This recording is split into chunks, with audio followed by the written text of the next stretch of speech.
Jangan lupa subscribe YouTube channel Metro TV News dan jangan lupa nyalakan notifikasinya.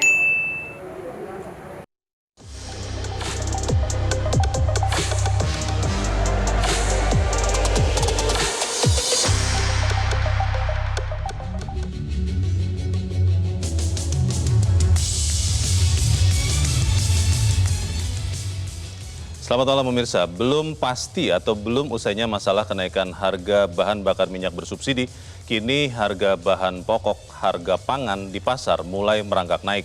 Kita melihat harga telur misalnya mencapai rekor tertinggi sepanjang sejarah harga telur yang sempat menyentuh harga Rp32.000 per kilogram.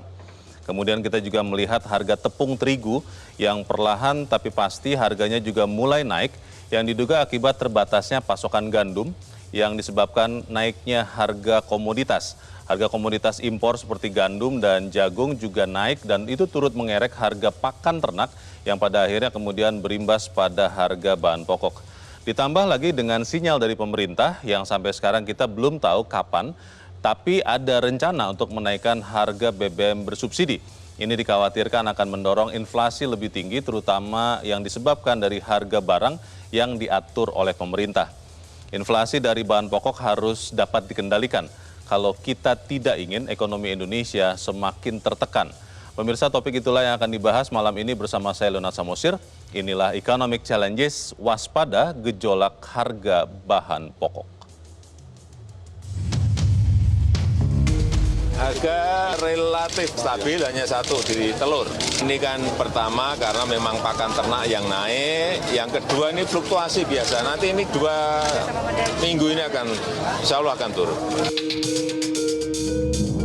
Khusus untuk harga jual, kami ingin menyampaikan bahwa berdasarkan dari studi GAPMI, Gabungan Pengusaha Makanan Minuman Indonesia, itu ada kenaikan harga jual sekitar 5-15% akhir-akhir ini.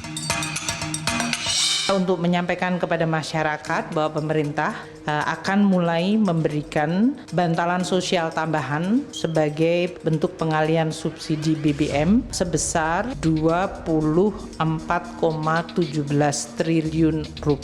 Ini diharapkan akan bisa mengurangi tentu tekanan kepada masyarakat dan bahkan mengurangi kemiskinan sehingga kita bisa memberikan dukungan kepada masyarakat yang memang dalam hari-hari ini dihadapkan pada tekanan terhadap kenaikan harga.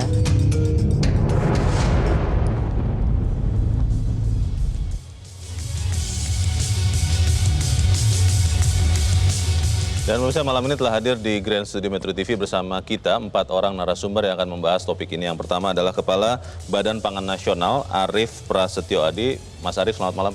Selamat malam, Assalamualaikum. Waalaikumsalam. Juga telah hadir Pelaksana Tugas Direktur Jenderal Perdagangan Dalam Negeri Kementerian Perdagangan, Shailendra. Pak Shailendra, selamat malam. Malam. Ketua Umum Gabungan Pengusaha Makanan dan Minuman Indonesia atau GAPMI, Adi S. Lukman. Mas Adi, selamat malam. Selamat malam. Dan juga telah hadir Ketua Umum Asosiasi Pedagang Pasar Seluruh Indonesia atau APPSI, Sudaryono. Mas Sudar, selamat malam. Selamat malam, Bapak-Bapak. Dan kita ingin bicara soal kenaikan harga ini, tapi sebelumnya kita ingin lihat dulu sebetulnya, saya ingin bertanya ke Mas Adi ya. Mas Adi, kalau selama ini setiap kali kenaikan harga BBM, itu pengaruhnya ke harga bahan pokok itu berapa besar kenaikannya? Memang tergantung dari kenaikan ya, tapi kalau rencana pemerintah, saya hitung kalau kira-kira rencana pemerintah akan naik 30% BBM ini, itu akan berpengaruh di hulu dan di hilirnya. Hulu itu untuk bahan bakunya, hilir untuk produk jadinya. Oke. Perkiraan saya sekitar 1% di sini, 1% di sini. Kenapa demikian? Kalau kita hitung rata-rata biaya logistik itu mungkin sekitar antara 4-8%. Kalau kita hitung 6% rata-rata ya. Kemudian BBM itu pengaruhnya sekitar 50% dari biaya logistik itu. 50%? 50% karena sisanya untuk driver, untuk spare part dan lain sebagainya, untuk tol dan sebagainya. Nah, kalau pemerintah menaikkan 30%, berarti kan kira-kira 15% pengaruhnya. 15% dari 6% itu kan kira-kira 1%. Jadi sebetulnya tidak terlalu besar untuk kenaikan di harga ya. Tapi pengusaha saat ini memang sudah terbukti dengan kenaikan harga bahan baku yang lebih tinggi dari itu, kita bisa mengatur dengan baik. Katanya Mas Adi, bahan makanan minuman itu sekarang naik, kan ada yang bilang katanya angkanya sekitar 15%. Ya. Itu karena pengusaha itu mengantisipasi kenaikan BBM. Kalau begitu, apakah nanti kalau BBM bersubsidi ini benar-benar diumumkan pemerintah naik, harga tidak akan naik lagi atau nanti tambah lagi?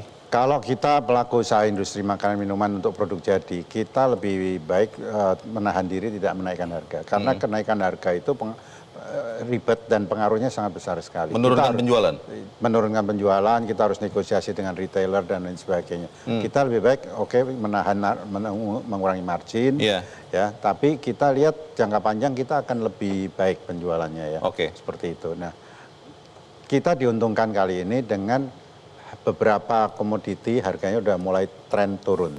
Ini yang kebetulan ya, kita mungkin dikasih berkah bahwa BBM akan naik sedikit tapi harga-harga udah mulai turun. Apa saja itu Mas? Ya.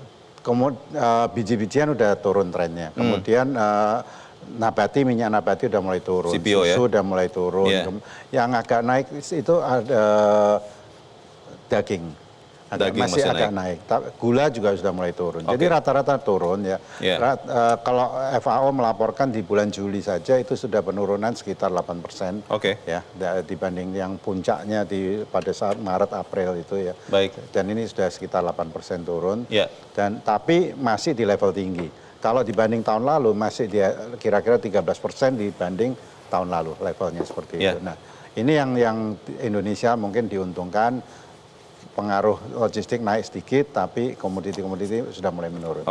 Pak Syailendra, karena di sini yang dari pemerintah Bapak begitu ya, Mas Arief juga mungkin bisa ya antara pemerintah atau tidak begitu ya. Tapi apakah kemudian kenaikan BBM bersubsidi ini Pak, itu benar-benar memang sudah diperhitungkan dalam memastikan harga bahan pokok atau bahan pangan sekarang ini? Ya, makasih Mas. Jadi yang pertama bahwa kenaikan BBM pasti tidak terhindarkan mungkin. Tidak terhindarkan? Ya, dengan kondisi saat ini kan, harga minyak juga sudah naik. Dan ini pasti juga berpengaruh terhadap harga bahan pokok. Tetapi tadi sampaikan Pak Adi kalau untuk bahan-bahan pokok, bahan jadi tadi, karena jadi itu naiknya hanya sekitar 2-3%. Tentu ini juga berpengaruh terhadap bahan-bahan pokok lainnya secara langsung. Tetapi kita harapkan juga tidak terlalu signifikan kenaikan ini karena juga tentu kenaikan bahan bakar ini juga walaupun memicu tetapi kami yakin tidak akan terlalu. Kalau prognosanya Kementerian Perdagangan Pak Syailendra, ini kan katanya pengusaha sudah mengantisipasi kenaikan BBM, makanya sekarang harga bahan pokok atau bahan pangan begitu kita bilang sudah naik. Apakah nanti kalau katakanlah besok misalnya pemerintah mengumumkan kenaikan Pertalite dan yang lain mungkin, itu harga bahan pokok atau bahan pangan ini akan naik lagi atau seperti apa Kemendak melihatnya? Jadi begini, kalau kita melihat tren ya saat ini, justru kan harga-harga ini stabil sekarang. Dan kalau kita mau bicara telur, telur saya sudah turun nih, kalau saya boleh nanti lihat. Harga telur sudah turun? Sudah turun beberapa daerah. Ini kalau kita lihat Sumatera Selatan saja ini, per hari ini ya. Itu 27.000. Hari ini 27.000? 125, ini Sumatera Selatan. Kemudian Sumatera Utara itu sudah 28.000. Memang yang masih tinggi itu di wilayah-wilayah timur. Ini kita lihat mulai dari Maluku misalnya 35.000. Mungkin karena jauh ya, susah, mahal logistiknya. Kemudian logistik, transportasi tentu. Nah, jadi kecenderungan turun juga bahan-bahan pokok ini ada. Jadi kalau ada kenaikan BBM, tentu ini juga bisa di-cover oleh penurunan harga yang saat ini. Baik, Mas Sudar, apakah memang benar harga sekarang sudah mulai turun? Tadi Pak Syailendra kan mengatakan harga sudah mulai turun. Logikanya kalau nanti besok misalnya pemerintah umumkan Pertalite naik, kan ada ruang untuk kemudian misalnya Mas Sudar dan teman-teman menaikkan lagi harganya begitu. Apakah sekarang sudah turun atau bagaimana? Iya, jadi memang misalnya yang paling kita highlight aja lah, mungkin yang tadi disampaikan biji-bijian dan lain-lain memang relatif sekarang ini ya harus kita akui bahwa memang relatif stabil. Misalnya kayak cabai. Stabil di atas, stabil di bawah atau bagaimana itu? Jadi stabilnya itu tentu tidak serendah harganya sebelum, maksudnya serendah harga normal biasanya. Contoh misalnya cabai lah, cabai kan dulu tadinya di atas 100.000 gitu, sekarang di angka 60-an ribu, tentu masih relatif lebih tinggi dari harga biasanya lah gitu. Biasanya kan kira-kira di harga 40-an ya, 30 ke 40 gitu. Tapi memang sih tidak setinggi yang lalu-lalu. Sudah yang lalu turun. kan sempat sampai dengan 100.000 lebih Pak ya gitu. Nah, sekarang memang kalau kita bicara mengenai harga kebutuhan pokok, ya kebutuhan pokok masyarakat, tentunya pedagang pasar ini kan yang dijual kan itu ya. Itu mungkin saya highlight memang yang lagi rame ya. Mungkin ada Pak Arief, ya ada kita semua dari sini. Tentu yang lagi rame ada telur gitu. Jadi memang telur ini mungkin semenjak 3 mingguan dah gitu kira-kira harganya memang lagi tinggi. Walaupun kata Menteri Perdagangan pimpinannya Pak Syailendra dikatakan jangan diributkan. Itu dalam waktu berapa Pak? Dua pekan ya? Minggu. 2 pekan itu maksudnya pekan depan atau 2 pekan dari sekarang? Jadi akan turun itu? Kita kan adakan pertemuan pada saat itu pada tanggal 25 Agustus. Jadi sudah diskusi nih dengan teman-teman baik peternak layer maupun teman-teman pelaku usaha yang menyiapkan bibit. Bahwa itu akan turun dalam 2 pekan Pak? Baik, ya karena kita sudah memprediksi itu. Jadi, turunnya ke berapa Pak? Jadi memang begini, perlu nanti mungkin tambahkan oleh Pak Arief. Perlu ada keseimbangan harga baru. Karena gini, bisa saya jelaskan ya. Bahwa kenaikan harga telur itu ada 3 hal utama sebenarnya yang menyebabkan. Yang pertama ini hasil diskusi kita nih, teman-teman peternak layer. Yang pertama itu populasi turun 30%. Jumlah ayam turun? Ya. Jumlah ayam petelurnya turun ya? Ayam petelur turun 30%. Kenapa penyebabnya? Karena pada periode 2021, itu harga telur itu sempat menyentuh harga 14.000 sampai 17.000. Ada yang teman-teman peternak layer yang masih bisa bertahan mengurangi populasi. Itu serendah itu harga karena memang COVID ya? Ya, kalau konsumsi turun PPKM, signifikan. Konsumsi turun. Horeca tutup. Semua belum bergerak secara normal. Ini turun. Ya, turunnya itu antara 20 sampai dengan 70%. Yang nggak kuat tutup. Ya kan, peternak layer. Populasi turun 30%. Konsumsi pada saat April mulai ke sini itu naik 60% tajam. Karena apa? PPKM sudah dibuka.